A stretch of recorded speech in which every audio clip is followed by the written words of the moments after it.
नमस्कार, मैं हूं संजय शर्मा। आप देख रहे हैं 4 PM गुजरात। गुजरात लॉबी के भी कारनामे गजब हैं। एक नई कहानी लेकर आ जाते हैं।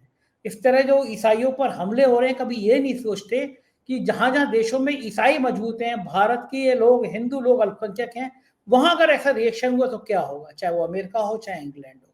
हिंसा किसी भी चीज का समाधान नहीं होती, गाली गलौज किसी चीज का समाधान नहीं होती। लेकिन भक्तों के दिमाग में इतना गोबर भर गया है कि वो गाली के अलावा बात ही नहीं करते। दैनिक भास्कर के राजनीतिक संपादक केपी मलिक से मैंने कई ज्वलंत मुद्दों पर बातचीत की है। बहुत अच्छी बातचीत है, जरूर सुनिएगा। उससे पहले चैनल को सब्सक्राइब करिए, ज्वाइन करिए। 4 PM गुजरात आपका अपना है। चलते हैं केपी मलिक के पास। 4 PM न्यूज नेटवर्क में बहुत बहुत स्वागत है आपका केपी मलिक साहब, अभिनंदन। धन्यवाद संजय जी। शाहरुख साहब की एक पिक्चर आई थी, शाहरुख खान जी की, और उस पिक्चर में दीपिका पादुकोण की बिक्री के रंग के भगवे को लेकर बड़ा विवाद हुआ।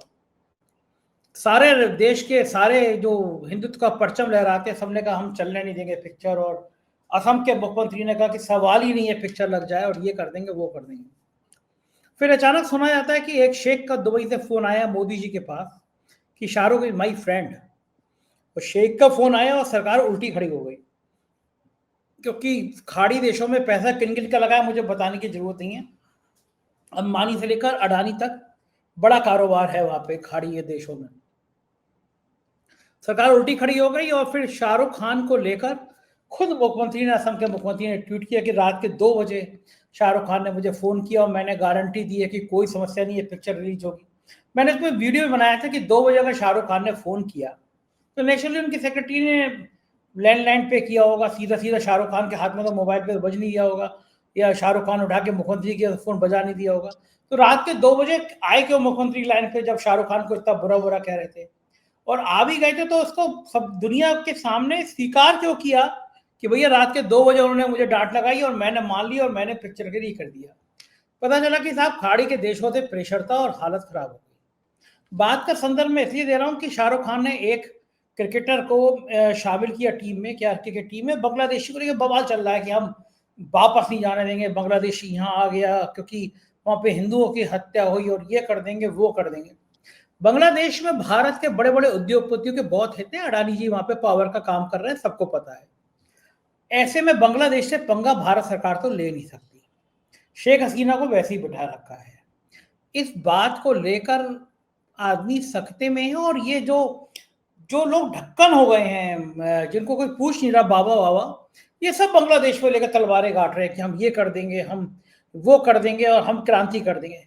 लेकिन बड़ा सवाल ये है कि जब जय शाह जी भारत और पाकिस्तान का मैच खिला देते हैं दुबई में, तो इनके मुंह से आवाज नहीं निकलती।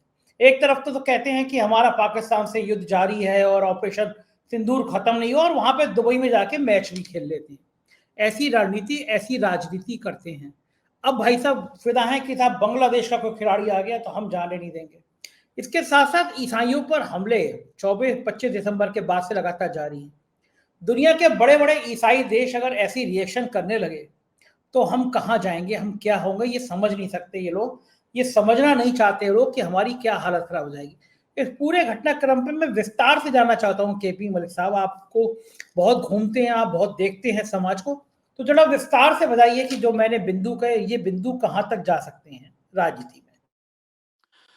संजय जी, आप ये देखिए कि ये जो मेरठ में बैठ के और गांव में बैठ के या मंदिरों की चौपाल पे बैठ के ये जो इस तरह की अंतर्राष्ट्रीय लेवल की बातें कर रहे हैं, इनको अपने जिले के विषय में पता नहीं और बात कर रहे हैं इंटरनेशनल लेवल की। अगर शाहरुख खान अपनी टीम के लिए किसी बांग्लादेश के क्रिकेटर को साइन कर रहे हैं, एग्रीमेंट कर रहे हैं, तो उस पे कोई जो हमारे यहाँ पे चीफ हैं, जब क्रिकेट के ठेकेदार हैं, गृह मंत्री जी के बेटे, उनकी तो कोई प्रतिक्रिया आई नहीं, गृह मंत्री की जो कोई प्रतिक्रिया आई नहीं। तो ये कौन होते हैं? ये इनका लेवल क्या है, इनका चरित्र क्या है, किस हैसियत से ये बोल रहे हैं? ये क्योंकि आपने एक वर्ड यूज किया, ये ढक्कन हो चुके हैं, अपना एक छोटा सा विधायकी का चुनाव हार गए हैं, या इस तरह के छुटवैये जो आजकल फर्जी साधु बने घूम रहे हैं, उनको अपना चेहरा चमकाने के लिए इस तरह के बयान समय समय पे देने पड़ते हैं ताकि उनकी भी हाजिरी कहीं लगे। अब ये जो बाहुबली विधायक इनको माना जाता है, जो पूर्व विधायक हैं, ये एक विशेष समुदाय से आते हैं जिस पे बाबा आजकल बहुत मोहित हैं और ये दिखाना चाह रहे हैं कि बाबा के खुश करने के लिए इस तरह के वक्तव्य ये दे रहे हैं। मुझे ये लगता है कि आज मैंने किसी का ये शेर सुना था, आपको भी बताता हूँ कि इनकी नफ़रतें बताती हैं कि आपको प्यार की ज़रूरत है। इनकी नफ़रतें बताती हैं कि इनको प्यार की ज़रूरत है और जीत ने इनको इतना अंधा कर दिया है कि अब इनको एक हार की ज़रूरत है। तो उत्तर प्रदेश में अगर ये हार जाते हैं तो थोड़ा दिमाग ठीक इनका हो जाएगा। तो ये जो जीत का नशा है, ये बोल रहा है। क्योंकि देखिए आरएसएस हो, मोदी हो, भाजपा हो, अमित शाह हो, इन्होंने मिलके एक ऐसा काकस खड़ा कर दिया है कि विपक्ष के बस का तो आज कुछ है नहीं। अब चुनाव का एक सिस्टम बन चुका है, चुनाव का एक मशीनरी बन चुकी है, उसके नाते चुनाव जीते जा रहे हैं। तो उस पैमाने से तो आप देखिए मोदी जी की लोकप्रियता बहुत तेजी से बढ़ रही है। मोदी जी आप आज जो है चुनाव के हिसाब से आप देखते हैं तो वो तो सर्वोच्च हैं, लेकिन उनकी लोकप्रियता में तो कहीं न कहीं थोड़ी बहुत कमी हमें दिखाई दे रही है। जैसे अभी किसी ने बताया कि पिछले 2025 का अगर आंकड़ा निकालें, तो कम से कम 30 से 50 लाख लोगों ने उनको अनफ़ॉलो किया है उनके सोशल मीडिया पे। तो ये तो लोकप्रियता उनकी कम होती जा रही है। दूसरा, विदेशों में जिस प्रकार से आपने पिछले 25 जो बड़ा दिन होता है ईसाइयों का, जो उनके लिए एक उनका त्योहार होता है, क्रिसमस होता है, उस पे आप चर्च में जा रहे हैं मोदी जी दिखाने के लिए कि ईसाई हमारे बड़े मित्र हैं और इधर चर्चों पे उनके जो चेले-चपाटे हैं वो हमला कर रहे हैं। उनकी मारपीट कर रहे हैं, उनके यहाँ जो है चर्च के आगे जाके चौपाइयाँ पढ़ रहे हैं, हनुमान चालीसा पढ़ रहे हैं। मैं कह रहा हूँ अगर तस्वीर को पलट दिया गया और यही चीज़ें हिंदुओं के साथ जहाँ ईसाई बाहुल्य देश हैं, वहाँ पे तो हम जो है कम संख्या में हैं। वहाँ तो हम जो है बहुत कम संख्या में, अगर हमारे साथ ये शुरू कर दिया उन देशों में, तो फिर मोदी जी क्या करेंगे? जैसा कि आपने अभी उदाहरण दिया कि भई जैसे ही पिछली बार इस तरह की चीज़ें आई और शाहरुख खान पे उसकी फ़िल्म पे हमला हुआ और तुरंत जो है गल्फ कंट्री से मोदी जी को फ़ोन आ गया, क्योंकि मोदी जी की नई-नई दोस्ती हुई थी और बड़े चक्कर वहाँ लगे थे और एक बताया गया था कि बहुत बड़ा मंदिर जाके इस्लामिक कंट्री में मोदी जी बनवा के आ गए, बड़ी वाहवाही चल रही थी और ऐसे में जब इस तरह की चीज़ें हुई, तो बड़ी किरकिरी इनकी हुई थी। तो ये अगर इस तरह का चीज़ें, ये दोहरा जो चरित्र है ना, इन लोगों का जो दोहरा चरित्र है कि अपने यहाँ कुछ और, बाहर जाएँ कुछ और। अगर आप इतने ही ईसाइयों से या मुस्लिमों से या किसी दूसरे लोगों से, सिखों से नफ़रत करते हैं, तो फिर आप ये दावा क्यों कर रहे हैं कि हम सबका विकास, सबका साथ और सबको साथ लेके चलने की बात कर रहे हैं? तो वो तो हुआ नहीं फिर, ना सबका विकास हुआ, ना सबका साथ हुआ। आप तो चुनिंदा लोगों का साथ लेके चल रहे हैं। और चुनिंदा में भी अगर आप देखेंगे, जो अरावली की बात हो या दूसरी बात हो, वहां तो कुछ चंद लोगों का विकास हो रहा है। तो ये जो मोदी जी की दोहरी नीति है, इससे कहीं ना कहीं लोग अब आहत हैं देश में। आप ये देखिए कि चाहे इंदौर का मामला हो, चाहे आपका उत्तराखंड का मामला हो, चाहे संगर का मामला हो, देश में इतना विरोध हो रहा है और भारतीय जनता पार्टी के शीर्ष नेतृत्व के मुंह में दही जमी हुई है, कोई वक्तव्य नहीं आ रहा है, ना उनको हटा रहे हैं, इनको कोई फर्क ही नहीं पड़ रहा है। आपको पता है उत्तराखंड में, देहरादून में और दूसरे जिलों में लगातार कैंडल मार्च चल रहे हैं, लगातार धरने प्रदर्शन चल रहे हैं, युवा विद्रोह कर रहे हैं और भाजपा के कान पे जूं भी नहीं रेंग रही है जो भाजपा सरकार है वहां पे। मुख्यमंत्री जी 5 तारीख को उस लड़के की मॉब लिंचिंग हुई है नॉर्थ ईस्ट के, और मुख्यमंत्री जी की आंख अब खुली है, कल परसों। अब वो वहां के मुख्यमंत्री को फोन कर रहे हैं, इनकी नींद खुल गई है। और वो भी जो फोन कर रहे हैं उसको भी सोशल मीडिया पर डाल रहे हैं कि हमारी बात हुई है परिवार से। आप परिवार से बात करके क्या करेंगे? आप लड़के के पिताजी से बात करके क्या करेंगे? वो लड़के को तो आप बचा नहीं पाए।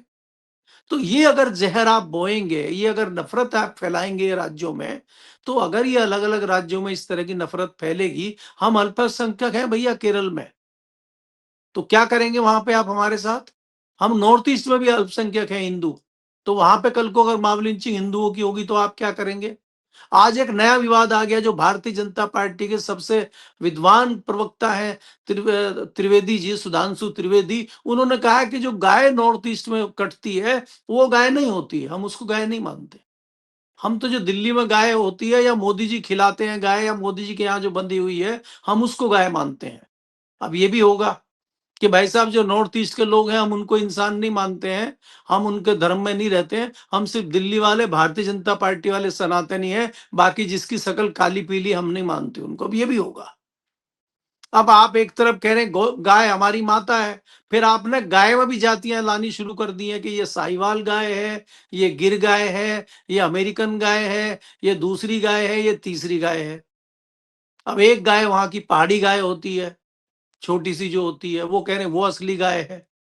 तो कौन सी गाय खानी है, कौन सी गाय मारनी है, किसकी गोहत्या पाप है, ये भी वर्गीकरण भारतीय जनता पार्टी ने कर दिया है, जो आज तक कोई नहीं कर पाया था। ये स्थिति देश में संजय जी चल रही है जी। बिल्कुल ठीक बात है। और ऐसे नमूने हैं कि आपके मेरठ के पास गाजियाबाद जिला है, वहाँ के इंस्पेक्टर साहब हैं, वो पीठ पे लगा के बता दे रहे हैं कि ये बंगाल का आदमी है, मशीन बता रही है कि बांग्लादेशी है, बांग्लादेशी है। उत्तर प्रदेश में एनकाउंटर बेटा ठाए ठाए कर दो, मुंह से कर दो, गोली नहीं चल पा रही है तो एनकाउंटर हो जाता है। ये फर्जी कहानी कहाने में, और योगी जी ने कह दिया कि 4 करोड़ वोट कट गए यूपी में, तो मतलब वोट को और 80% 90% बीजेपी के हैं। और पहले भी बीजेपी आरोप लगा चुकी, सरकार ने मदद नहीं करी हमारी चुनाव जीतने में, वोट कटे हमारे, वोट नहीं डरने दिए। तो ये बीजेपी को निपटा रही है क्या? मतलब योगी जी चाह रहे हैं कि अगर मुझे हटाया जाए तो उससे पहले मैं इतना रायता फैला दूं कि अमित शाह साफ करते करते थक जाए, साफ ना कर पाए। ये रणनीति है क्या? योगी जी चाहते हैं कि 2029 भले हार जाए, क्योंकि 2034 में फिर मैं ही प्रधानमंत्री पद का प्रत्याशी होगा। खेल क्या है? इतनी चर्चाएं हैं राजनीति के बयान में, उधर ब्राह्मण विधायकों को नोटिस दिए जा रहे हैं, उधर कुर्मी समाज के लोग मीटिंग कर रहे हैं, उस पर कोई समस्या नहीं है, उस पर कोई चुनौती नहीं है। ठाकुर विधायकों ने मीटिंग कर ली, उस पर कोई समस्या नहीं है। पंडित लोग बड़े आग बबूला है, कह रहे हैं हमें क्या, मीटिंग करने पे हम ही पापी हैं। बीजेपी के अंदर ये भी बगावत शुरू हो गई है। ये हो क्या रहा है पार्टी में, क्या लग रहा है आपको? संजय जी आप ये देखिए ना कि प्रधानमंत्री जी जो पहले, वाजपेयी जी जो भारतीय जनता पार्टी के उत्तर प्रदेश के अध्यक्ष थे और 2017 में उनके नेतृत्व में चुनाव जीता था, 2014 में उनके नेतृत्व में लोकसभा की 80 में से 60 सीटें आई थी, और उनको दूध में से मक्खी की तरह निकाल के फेंक दिया था और वो अज्ञातवास में चले गए थे। वो बेचारे किसी तरह इधर उधर से कह कुआ के किसी तरह राज्यसभा पहुंचे थे। अब प्रधानमंत्री जी को एकाएक उनकी याद आ गई है, उनको परिवार के सहित प्रधानमंत्री जी ने भोजन पे बुलाया और उनको कहा भाई कहाँ आप सो रहे हैं, आप तो ब्राह्मणों के बड़े नेता हैं, ये ब्रजेश पाठक वगैरह तो कुछ कर नहीं पा रहे हैं, ये तो आप मोर्चा लीजिए अब और लखनऊ पहुंचिए। अब क्या हो रहा है कि बाबा को घेरने के लिए जब सब इनके जो है तीर तुक्के फेल हो गए हैं, अब ब्राह्मण लोबी को लगाया गया है, क्योंकि ब्राह्मण लोबी थोड़ी सी परेशान है ठाकुरों के हिसाब से, क्योंकि ठाकुरवाद खुलेआम चल रहा है। ठाकुर विधायकों की पंचायत हुई थी, किसी ने कोई नोटिस नहीं दिया, और जैसे ही ब्राह्मण विधायकों की पंचायत हुई, अध्यक्ष जी का नोटिस पहुंच गया और कहा कि दिमाग ठीक कर दूंगा। अध्यक्ष जी धमका रहे हैं, विधायकों को फोन कर करके भी धमका रहे हैं। और बाद में जब पता चला कि उत्तर प्रदेश के एक वरिष्ठ नेता हैं, वो भी त्रिपाठी जी हैं, वो जो है ज्ञान अध्यक्ष जी को दे रहे हैं। तो ये जो ज्ञान चल रहा है कि पंकज चौधरी जी को भेजा था केंद्र से कि भाई ये बाबा का थोड़ा टाइट करेंगे मामला, पता चला वो बाबा के ही खेमे में चले गए हैं। तो दिल्ली हैरान है। तो दिल्ली ने अब नया पैतरा लिया है कि बाबा को टाइट करने के लिए अब क्या औजार हासिल किया जाए। तो वहां पे जो ब्राह्मण वाला मामला चल रहा है, ब्राह्मण बनाम ठाकुर कर दिया गया है। अब बाकी लोगों को कह दिया गया जैसे हम लोग जाट हैं, हम तो पहले ही ठिकाने लगे पड़े हैं कोने में। दूसरे जो कुर्मी हैं वो बेचारे उधर चले गए समाजवादी पार्टी की तरफ। तो बचे ठाकुर और ब्राह्मण, इनकी तलवारें खिंचवा दी जाए। अब बाबा जो है अपने नेतृत्व पे खड़े हैं लाठी लेकर, और दिल्ली अपने नेतृत्व पे खड़ी है। अब इस ये जो आपदा चल रही है दोनों तरफ से, इसमें सरकार का जाना तो तय है, दोनों मान के चल रहे हैं। केंद्र भी मान रहा है कि सरकार जाएगी, और बाबा भी कह रहे हैं कि मैं अगर मुझे रायता बिखेर दूंगा, मैं नहीं तो कोई नहीं।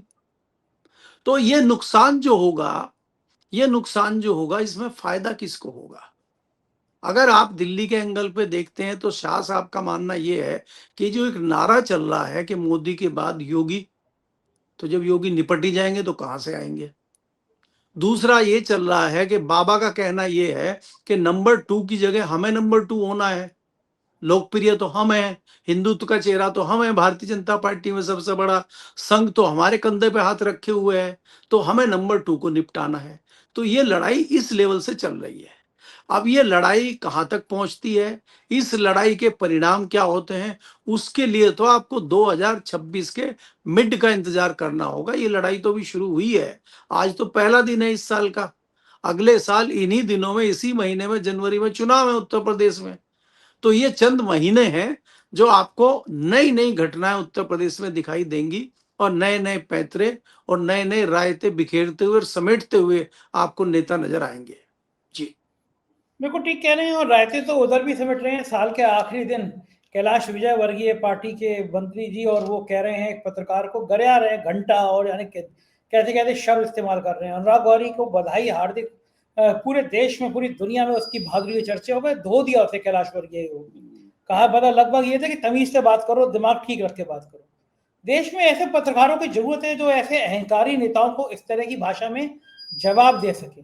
मंत्री जी की धोती खुल गई, मंत्री जी माफी मांगते घूम रहे हैं। ये गोदी मीडिया के पत्रकारों को अब अनुराग वारी का चेहरा सामने रखना चाहिए कि ऐसे बहादुर पत्रकार अगर होंगे तभी शायद प्रधानमंत्री जी प्रेस कॉन्फ्रेंस नहीं करते, या प्रेस कॉन्फ्रेंस में किसी ने पूछ लिया ऐसे तो मैं गाली भी नहीं दे पाऊंगा। और प्रेस कॉन्फ्रेंस में हालांकि गोदी मीडिया ही होंगे, बाकी लोग तो बुलाए नहीं जाएंगे, लेकिन भरी प्रेस कॉन्फ्रेंस करने की शायद प्रधानमंत्री जी इसीलिए हिम्मत नहीं करते। लेकिन आपको लगता है कि भारतीय जनता पार्टी के नेताओं में ये जो एक्स्ट्रा घमंड आया है, ये किसी दिन भुगतना पड़ जाएगा? नहीं, देखिए संजय जी, मैंने अभी एक शेर आपको सुनाया। अब इनको एक झटके की जरूरत है और वो लग रहा है मुझे कि उत्तर प्रदेश में वो एक झटका लगना जरूरी है। और ये खुद भी मान के चल रहे हैं कि अगर लगातार आपको सफलता मिलती रहेगी तो आपके यहाँ कोई हार का मतलब नहीं रहेगा, तो एक हार जरूरी है। तो मुझे लग रहा है वो हार जरूरी है और वो हार उत्तर प्रदेश में होने जा रही है। लोकसभा में अगर आप देखेंगे तो मैं तो इसको एक किस्म की हार ही मानता हूं। जहां आप अब की बार 80 पार बता रहे थे और वहां आप जो है 30 पे सिमट गए, तो ये हार ही है। 50 सीटें हारना मोटा मोटी भारतीय जनता पार्टी के लिए उत्तर प्रदेश में ये हार है। और तमाम शाम दाम दंड भेद करने के बाद भी अगर आप 30 सीटों पर सिमट जाते हैं तो ये भारतीय जनता पार्टी उत्तर प्रदेश में सिकड़ रही है, ऐसा लगता है। और ये जो आपने कैलाश विजयवर्गीय का जिक्र किया है, इसमें कोई दो राय नहीं है कि उनको सैल्यूट है उस पत्रकार को। ऐसे पत्रकारों की कोई कमी नहीं है।